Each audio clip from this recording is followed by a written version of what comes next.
It is April 16th, 2007, at the campus of Virginia Tech in Blacksburg, Virginia.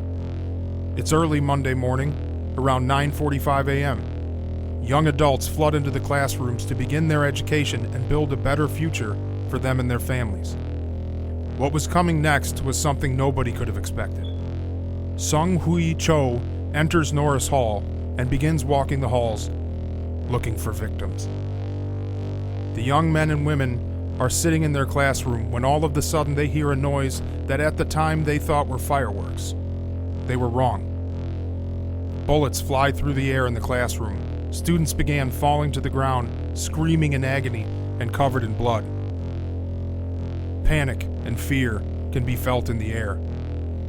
The place of higher education that was designed to provide opportunities is now a full-on war zone. Students riddle the floor, covered in blood and screaming in pain.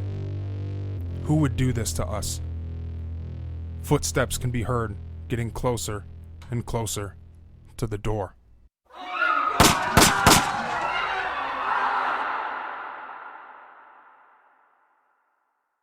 Welcome to Find Me in the Dark, a podcast covering all things true crime. This is episode 7, the Virginia Tech Mass Shooting, Part 2.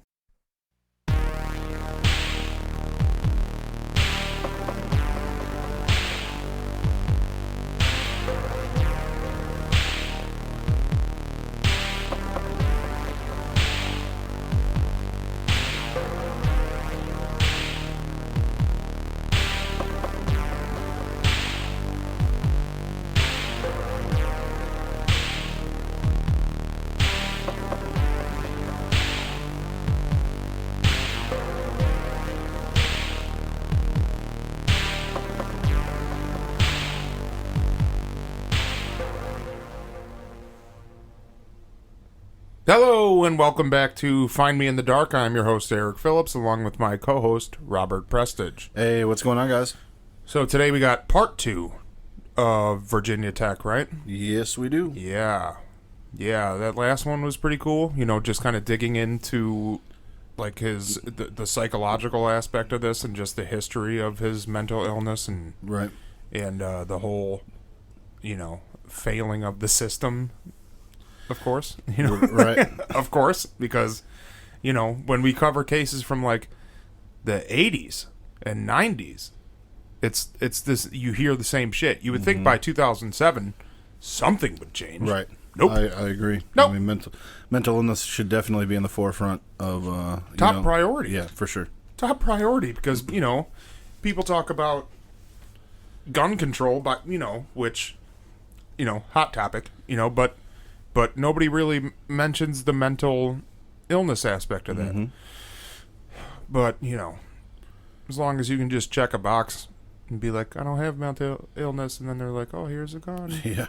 Yeah, Want- then this stuff happens. You gotta buy one, get one free today. You know, so but, yeah, that's, I don't know. This guy's crazy, obviously. Yeah, and it's unfortunate, like you said. I mean, the system pretty much failed him, or failed these victims, you know? And him. Yeah. To be honest with you, you know, and his family, and, you know, his family kind of failed him too, though. Right. You know what I mean? I don't know. I guess he's a, you know, good candidate for outpatient treatment. Well, let's get into thanking everybody, because you guys are what keeps us going, for sure. So we love you guys, man. We appreciate your support.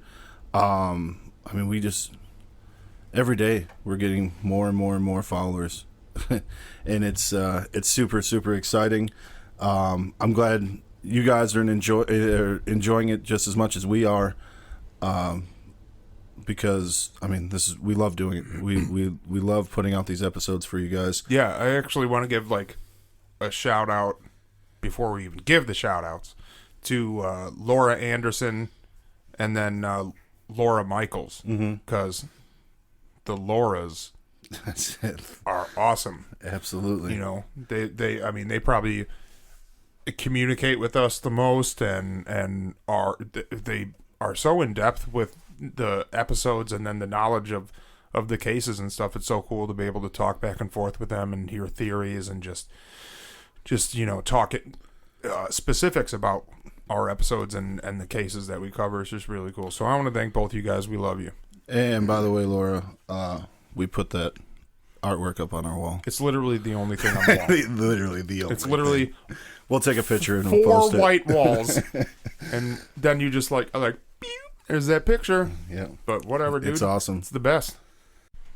And another thing that I wanted to mention is that we're recording this episode today, but we're also having our friend John Scalia come in, who is like I've said, a fancy college boy, and he's gonna come in and we're gonna all really in depth talk about Cho's manifesto. Yeah, which it's super exciting. It'll just be so interesting because me and you are just two absolute mongoloids. And we get a smart guy coming in here. Yeah, dude. Like, we are fucking stupid. So to actually have this guy, all I'm going to do the whole episode, he's going to say, like, smart things, and I'm going to go, I concur. That's all you're going to hear from me. That's it. Well, let me thank you guys once again. I constantly thank everybody. But our Patreon members, you guys are amazing. You guys are helping us.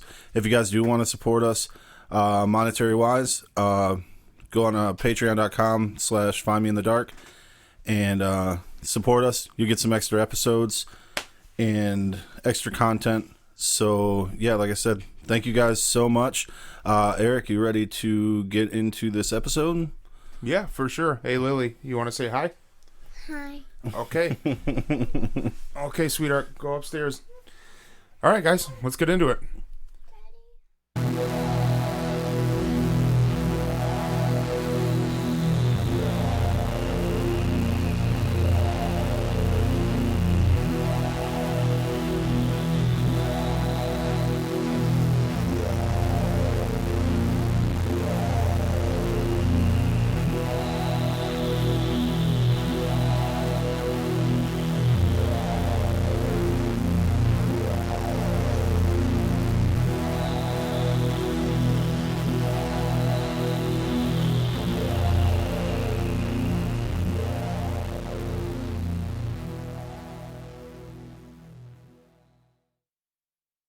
It is 5:30 a.m., April 16th, 2007.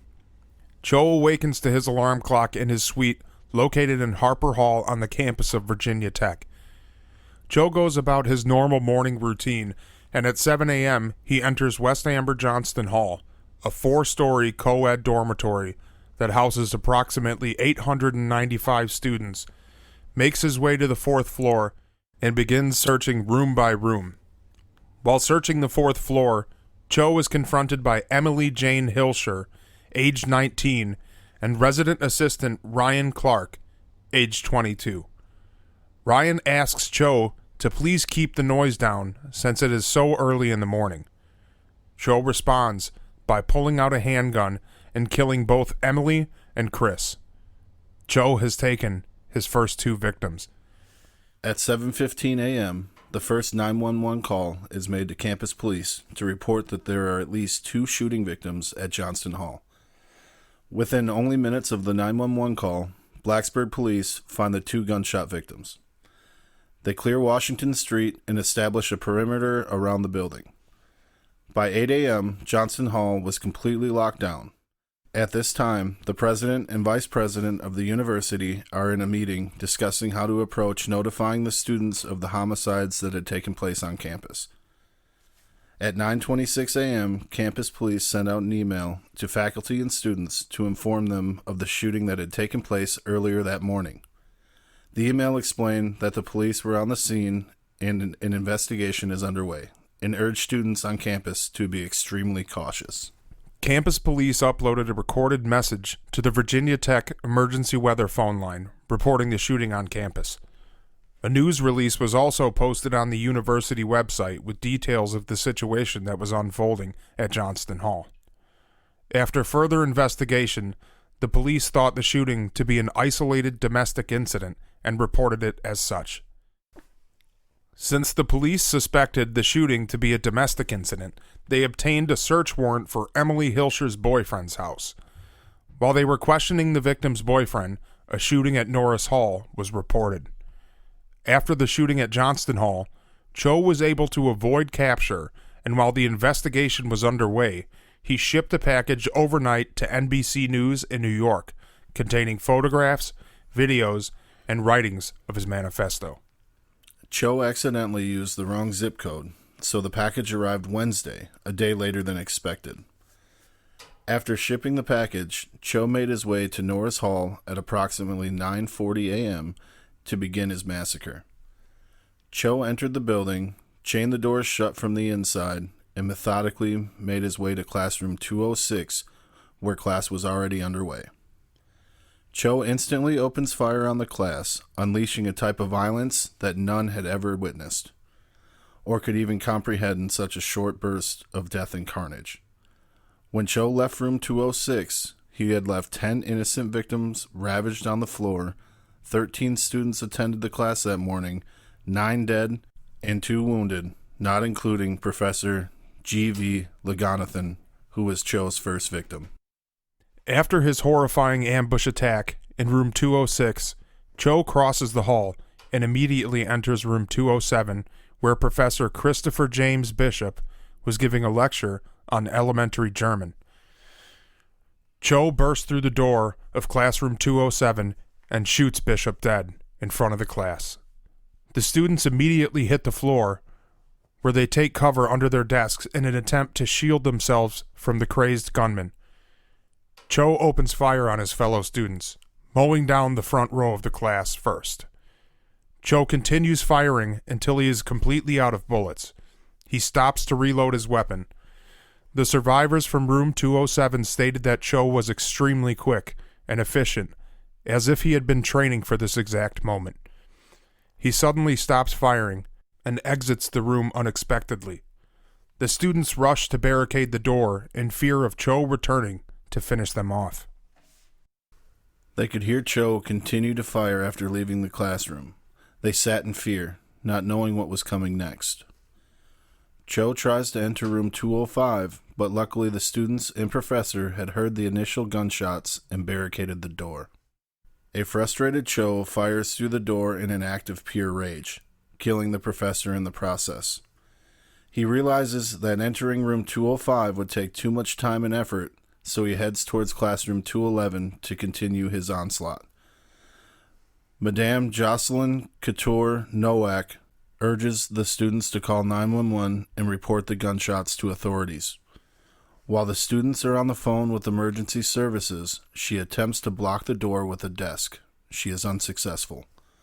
Cho easily pushes the door open, despite the efforts of the professor and students.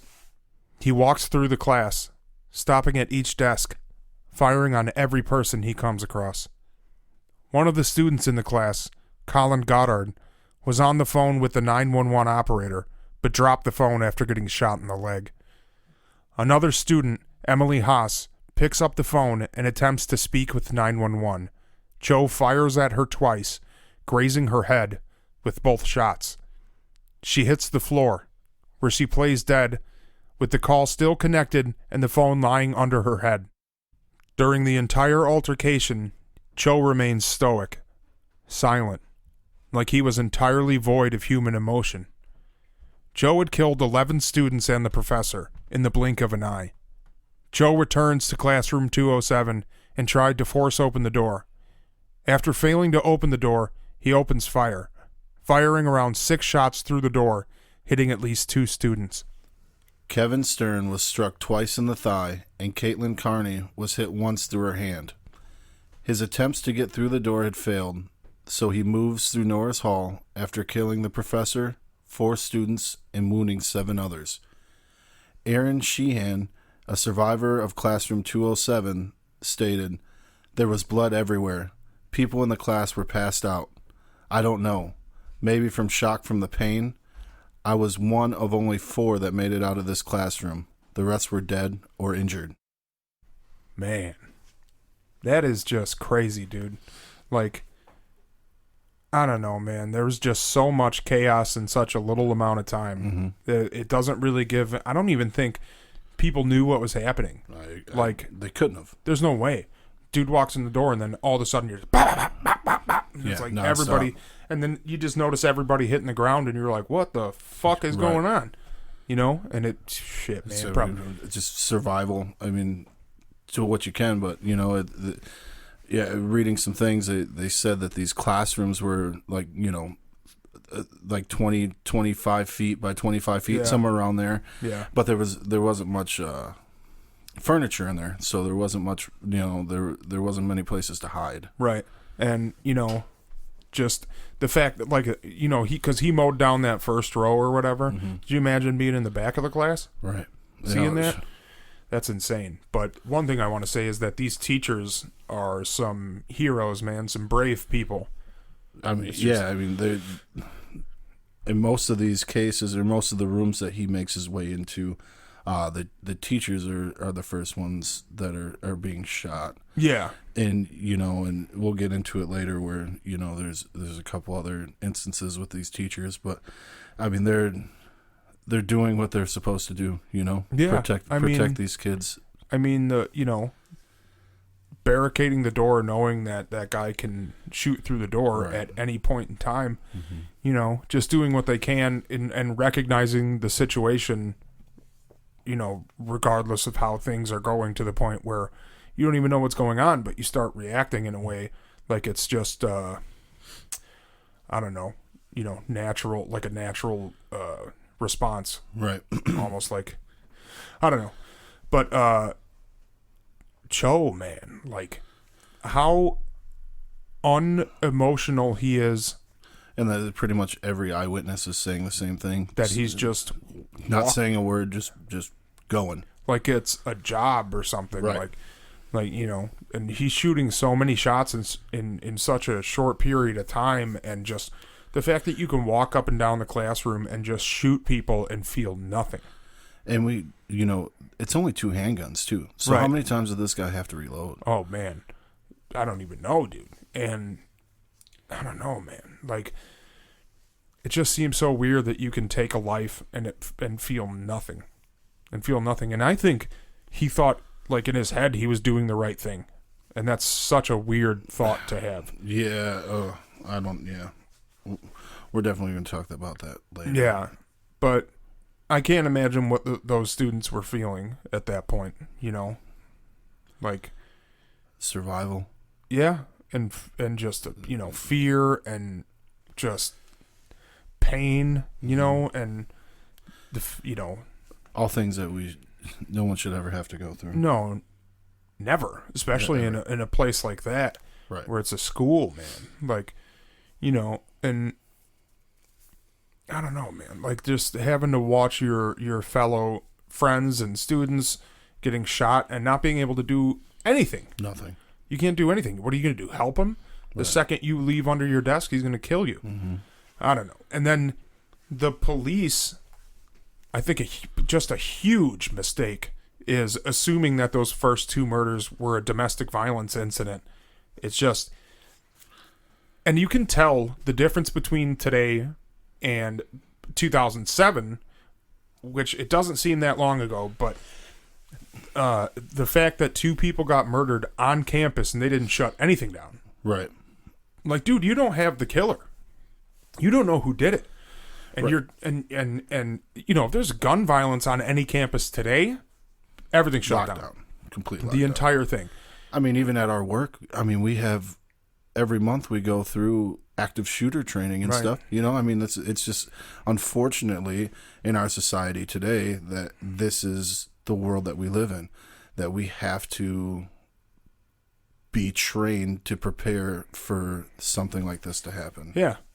Yeah, man. And I just think that if they would have, but in that time, in their defense, that this wasn't a normal occurrence back then. No, you know? You're right. Like they had, like the big one before that was Columbine, and you got to think, you know, that's what, like 8 years before that or something like that. So it's, just in their defense, man. I mean, I guess. But I don't know. But how's Cho just easily, he walks, to the fourth floor, right? I think it's the fourth floor. Fourth floor, yeah. And then shoots 2 people dead and is able to walk out without pretty much anybody seeing or hearing him. Yeah. And then he is able to go mail a package and then walk all the way to Norris Hall. Which is like a half a mile or three-quarters of a mile down the road. Like, this dude did everything. He probably had a sandwich, made a few phone calls. Right, I mean, it's crazy. It's just crazy. Yeah, it's insane. Yeah, man. But, I don't know. So, why don't we get into this... the rest of this... just the rest of this brutal attack. Alrighty. All right. After his ruthless attack on students and faculty in room 207... Cho returns to room 211 to continue the assault on the injured students. He walks up and down each row of desks and shoots the students again. At the end of the attack, he killed 11 students, 1 professor, and wounded 6 more. Cho leaves room 211 riddled with bodies, the walls painted with blood, and continues on to room 204. Professor Liviu Librescu, a Holocaust survivor from Romania, used his body as a barricade against the classroom door, doing whatever he could to keep the gunman from entering. He yelled to his students, telling them to jump out of the window to safety. The students removed the screen from the windows and proceeded to jump out one by one. 10 students were able to escape using the window. Cho fired through the door, killing the professor and pushing the door open. 2 students were trying to escape through the window, but were shot during their attempts to flee. 1 student died, and the other was wounded. At 9:50 a.m., the police were able to shoot a key lock off of one of the entrance doors using a shotgun. Police entered Norris Hall, following the sound of gunshots to the 2nd floor. Cho heard the police coming, so he returns to room 211 and shoots himself in the head, where the police would find his lifeless body. A second email was sent out at 9:50 that read, "A gunman is loose on campus. Stay in buildings until further notice. Stay away from all windows." Unfortunately, this late response proved to have deadly consequences. During the entire attack, Cho fired 174 rounds, killed 32 people, and then himself, and wounding 17 more. Despite the events, gun laws in Virginia remain the same. Families and surviving students receive compensation from the state, and 2 families receive $4 million each from a wrongful death suit. But no amount of money on earth can fix the carnage and horror that happened that day. Loved ones are still gone, erased from existence at the beginning of their lives, and memories of the blood and death are etched into the survivors' minds forever. Jesus, man. What a horrific situation. It's just so scary, dude. And we're talking like, what, 10? 11? Yeah, 11? 10 or 11 minutes. 11 minutes, and he's killed like 32 people. Well, he killed 30 people. Yeah, 30 the 2 people before. Right. And then, so 30 people in 11 minutes. That's insane. Yeah, that's almost 3 people a minute. God, I hate this. Yeah, so do I. And I think one of the craziest parts is that, he's on the 2nd floor, and I'm guessing that there's a lot of classrooms on that floor. But he seems to float through like the same 4 classrooms. Mm-hmm. Like being in room 207 was it? Yeah, 207, 206 or 206, 207. And then 211, He goes to 207 and 211, I believe. Both, they're 2 times. 2 times, yeah. And it's just to be in that classroom and, to be in that classroom and witness the first shooting where he leaves some survivors, and that's, great, dude. It's great that he didn't, kill everybody. And then to hear him leave and think, man, shit, this is over. Thank God. Yeah. We made it. And then to hear gunshots down the hall, and then all of a sudden you hear of this motherfucker coming back. Yeah. And what do you do at that point? Play dead. Shit. I mean, that's like what that one girl did. Yeah, Emily. a lot of them. Yeah, she was. I mean, she really. Well, her and Goddard, right? Yep.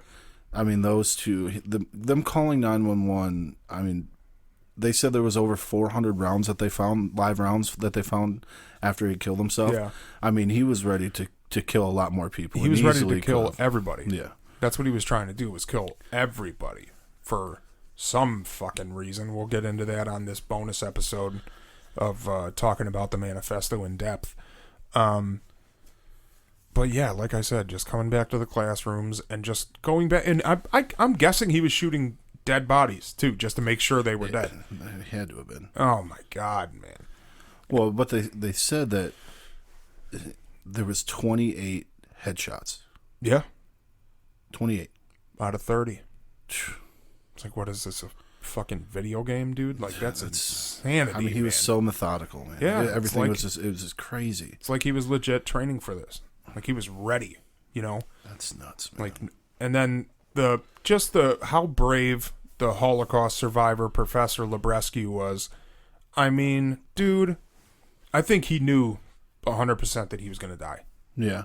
You know, I mean, but he was definitely willing to. He was willing to, yeah. I mean, by holding that door, he saved, 10 people's lives? Mm-hmm. I think, 11, I think. 11? I don't know. Yeah, something like that. But either way, he's a fucking savage. Absolutely. Like, that's real bravery, dude. And to go through what he went through in his, he's had to have been his childhood, to go through the Holocaust, and then, now to deal with it. I mean, that's nuts to me. It's insane that he was able to hold the door closed at all with probably how old he was, you know? I mean, he couldn't have been young. It's just, no, he definitely wasn't young. There's no way. But just to know that, to know that barricading the door with a desk isn't enough. So he's just like physically holding the thing shut and then gets blown away through the door. That's so sad. And then, like, dude, what took these cops so long to get in this building? Well, they said three of the doors were chained shut from the inside. You tell me you don't have shit to get through chains, bro? I don't know. I don't think they were ready for this. So I mean, drive a fucking car through the door. I guess you do what you got to do. Yeah, of course. Don't sit there like, what are they doing? Calling a fucking locksmith? Like, can you come open this? But at least they eventually get in. Mm-hmm. But I mean, it's 11 minutes, man. Yeah. You know what I mean? And so when you, in the grand scheme of things, it's still a fairly quick response time. They said it was like from the 911 call to the police reaching the doors was like 3 minutes. Right. Yeah. I mean, that's great. But yeah, I guess there's not much they can do at that point. I mean, if they didn't, obviously they didn't know that these were chained shut. Right. And and then you have to adjust, make sure that the situations are right for you to be able to go into, and it's, they have to figure it out. They're flying, I mean, I guess they're trained for that, but I don't really think you have time to figure out if it's good for you to go in. I think it's your job to go in there and make sure that these students survive. And there's got to be enough of you. You know what I mean? Mm-hmm. But I mean, that's a scary situation too. You just got to, at that point, you have to be ready to die. You know what I mean? Mm-hmm. You don't know. And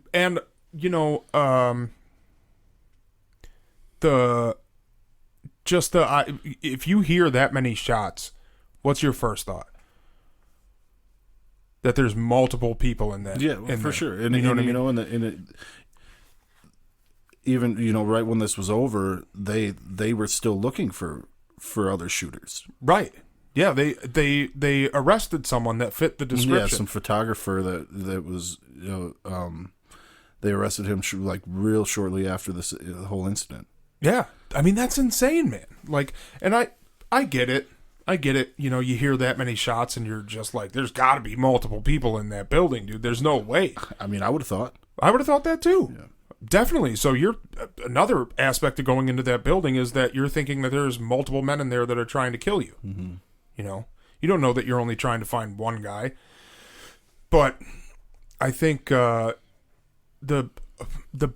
big fuck up is the email that was sent out like really late.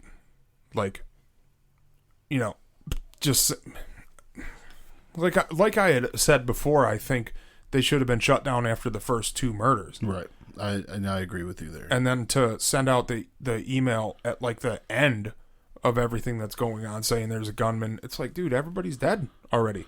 Yeah, but I said before, I mean, I'm not trying to justify. I mean, I really think, obviously, things should have been done differently.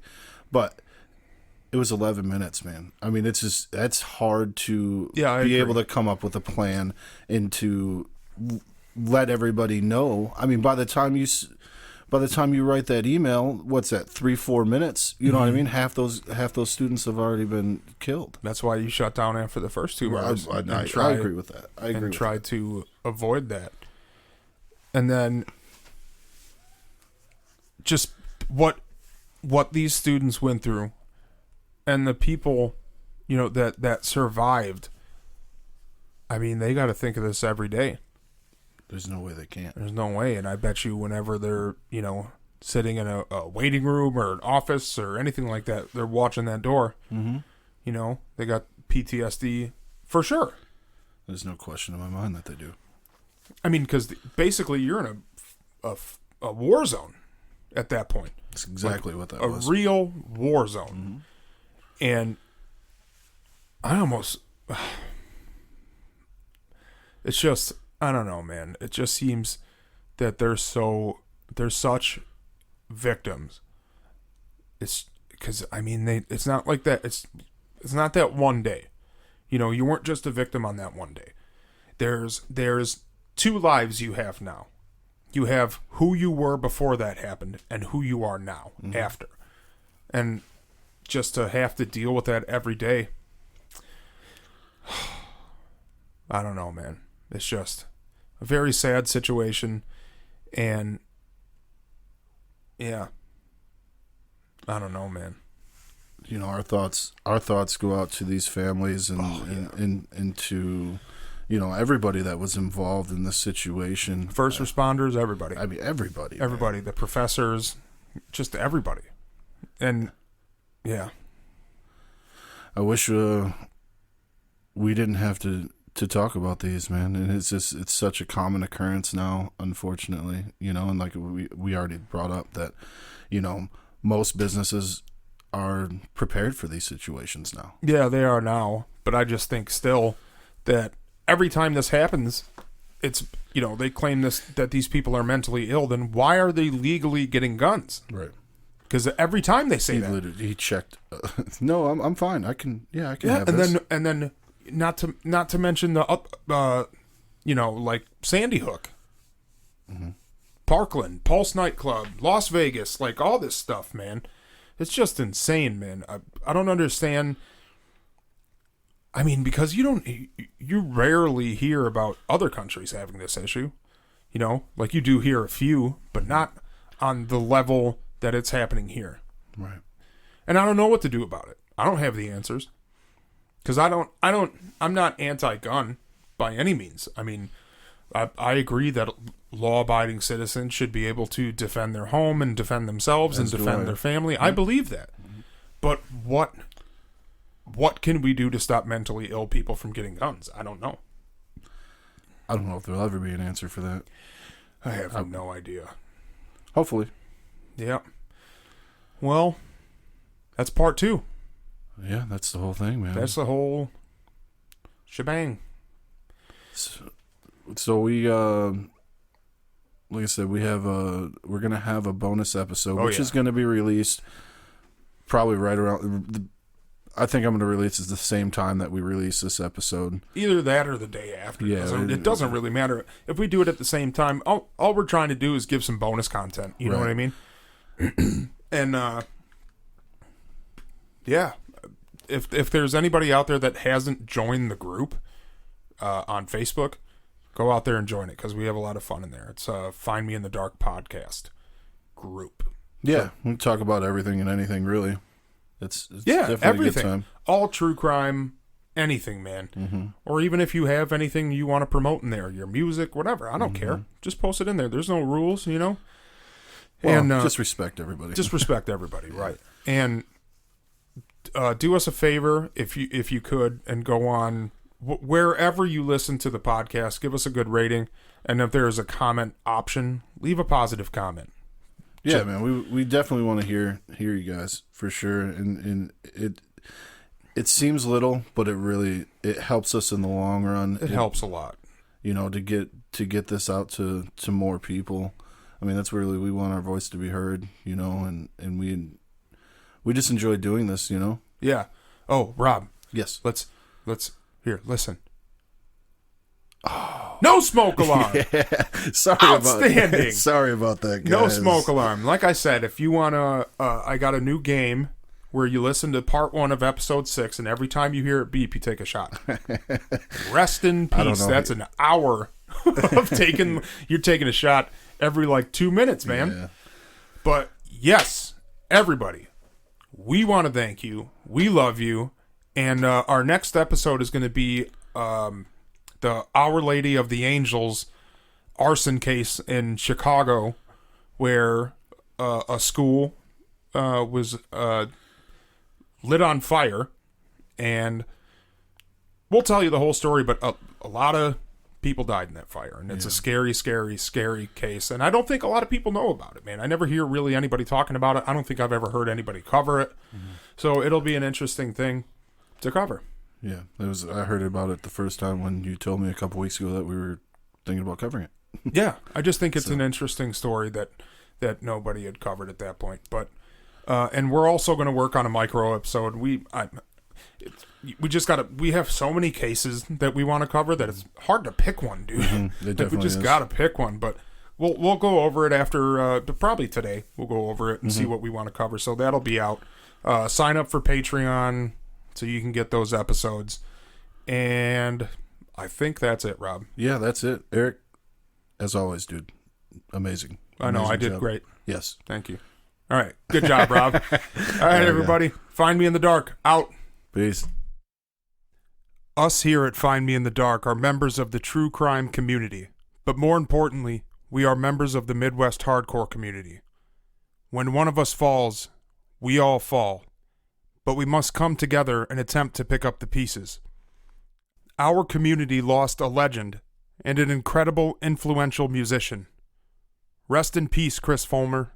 Thank you for the music. Here are some messages from Chris's friends and family. Hi, everybody. It's Belinda.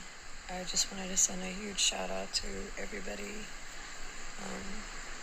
Just know you guys are more than family, and I love each and one of you. Chris is very loved, and I am very blessed to have all of you in my life. He will be super missed. We're keeping strong, but just thank you, everybody. To Chris, we'll always keep him in our hearts. Hey everybody, this is Mason from Penitentiary. Chris, first off, man, I love and miss you, dog. You definitely grew into being like an older brother to me over the years. I miss us ripping on each other all the time, driving to and from shows. And even before I got in this band, I was always a fan. You're a great drummer, good guitarist, just a great friend, and ain't nobody ever going to replace that. And I know everybody agrees with me. And it was an honor to get to know you and get close to you, man. And we love you, miss you, and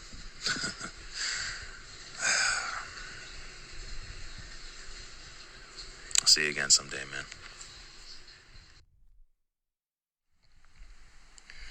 Hey, this is Mario with Upstate Records, and just want to say, Chris, you made a huge impact on me right from the get-go.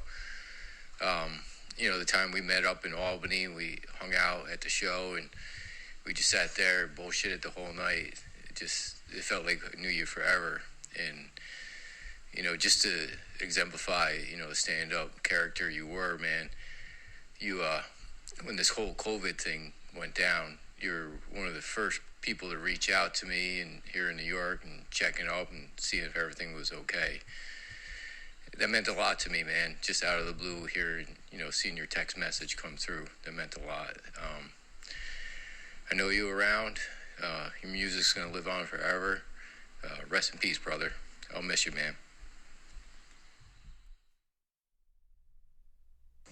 What's up? This is Cole from 38 Snub. Just want to take this second to say, Chris, man, everybody misses you, dog. You know, Indiana hardcore, you know, hardcore in general lost a true fucking legend a couple weeks ago. You know, the dude was one of the most solid dudes behind the drum set. If you ever saw Penitentiary live, especially at Beatdown Nation last year, you know exactly what I'm talking about. The dude kept that whole band just chugging along. Best set of the night. You know, people were talking about it for weeks after that. You know, that's Chris. That was all Chris. You know, and once you see him on the set, you realize it. It's definitely inspiring to see him play drums, and it's sad to see him go. You know, Indiana hardcore lost a true fucking legend. You know, sad to see it, man. All y'all stay up, stay alive, please. I'm out. Yo, what's up? This is Yoshi from Bovice. Chris, we miss you. We love you. Can't wait to see you again one day, man. Peace. Yo, what's up? This is Connor Ellis from 38 Snub. I just wanted to send a quick message out to my friends in Penitentiary. First off, thank you guys so much for everything that you did. You guys helped to make Beatdown something so much better than it has been for a long time. You guys were the change that we needed. And so much of that change came from Chris. That drum style, that ability to play so linked in with the guitars and be able to have that chemistry and that relationship, that's something that can't be faked. That's one of the best and rarest things that you can find in music these days, is an authentic relationship that can give you such passionate and real results. I know you guys are going through the worst time right now. I know that things aren't going to be easy for a long time for you, but just know that you have lots of people in your corner. From Atlanta to New Jersey, we got your back. Thank you. Hey, this is John from You're Dead and Bang Recording. Just want to give a shout out to my dude Chris Fulmer from Penitentiary. Amazing drummer, hilarious to be around at shows, always started the pit for us. We really miss you, man. Rest in power, brother. Chris was the absolute shit.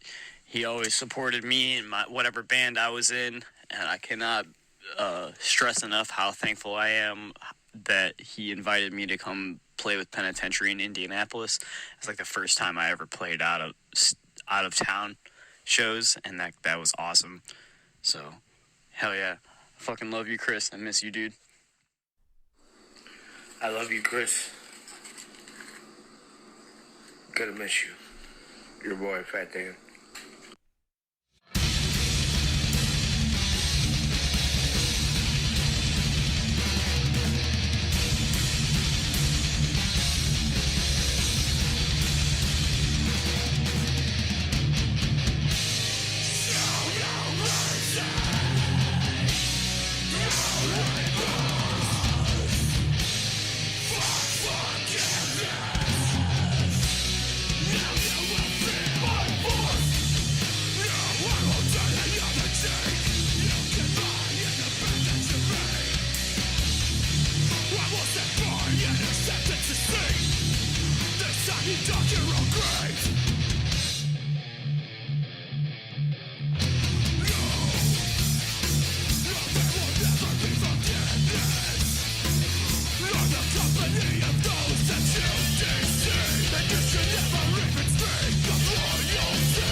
When you're